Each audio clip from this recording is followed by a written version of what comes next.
नमस्कार विद्यार्थी मित्रांनो, आज आपण इयत्ता 7वीच्या स्कॉलरशिप या पुस्तकातील बुद्धिमत्ता हा विषय अभ्यासत आहोत.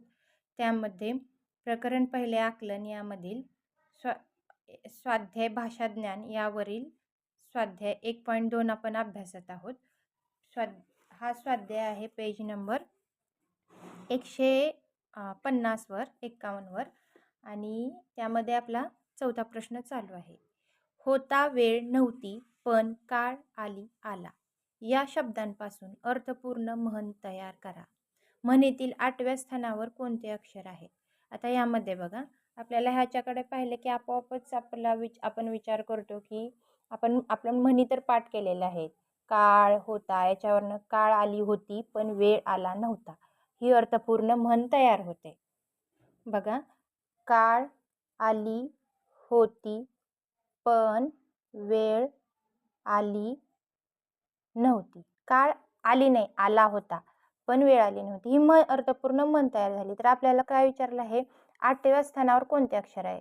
1 2 3 4 5 6 7 8. 8व्या स्थानावर काय अक्षर आले? न.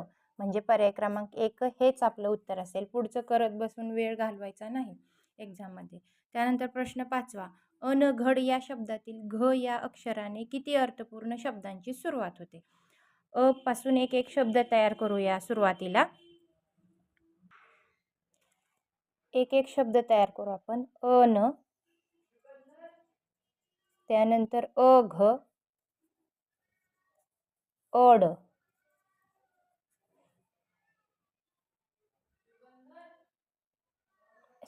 आपल्याला घ या अक्षराने किती अर्थपूर्ण शब्द तयार होतील विचारले. मग घ पासून वेगवेगळे शब्द बनवू. घ घ अ, घन, घड. आता बघा, याच्यामध्ये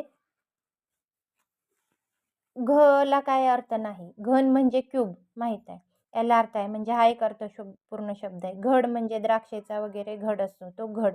म्हणजे आपल्याला किती अर्थपूर्ण शब्द भेटले? 2.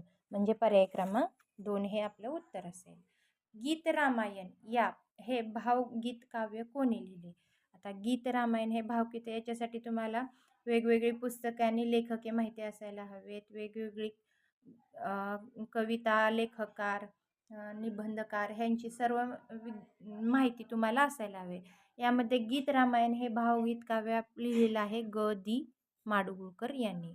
आपल्याला फसवण्यासाठी त्यांनी व्यंकटेश माडगूळकर, वि.वा. शिरवाडकर, अनंत काणेकर शब्द प्रत्येक ह्याच्यामध्ये कर हा शब्द लिहिलाय. म्हणजे तुम्हाला नेमकं कुठलं हे आठवणी, पण ज्यांनी व्यवस्थित पाठ केले आहे त्यांना बरोबर उत्तर एक्झाममध्ये आठवतं.